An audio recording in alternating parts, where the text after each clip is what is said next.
मोमिनीन के बारे में अल्लाह ने इरशाद फरमाया कि वल्लज़ीना हुम लिअमानातिहिम व अहदिहिम राऊन। ये कामयाब मोमिनीन की सिफ़ात सूरह मोमिनून के इब्तिदा में बयान हो रही हैं।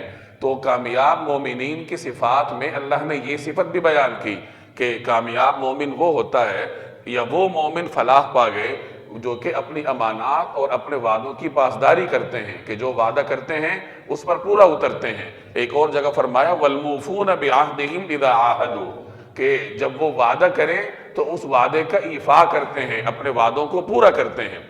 ये इतना जोर वादा पूरा करने पर इसलिए दिया गया कि ये वो बुनियादी सिफत है कि अगर मुआशरे के अफराद के अंदर ये सिफत हो तो फिर मुआशरे में रहना आसान होता है, एक दूसरे पर एतमाद होता है कि ये मुझसे जो बात कर रहा है वो ये इसको पूरा करेगा, ज़िंदगी गुजारना आसान हो जाता है। लेकिन अगर मामले में खियानत आम हो, वादा खिलाफी आम हो, तो ऐसे मुआशरे में रहना मुश्किल हो जाता है।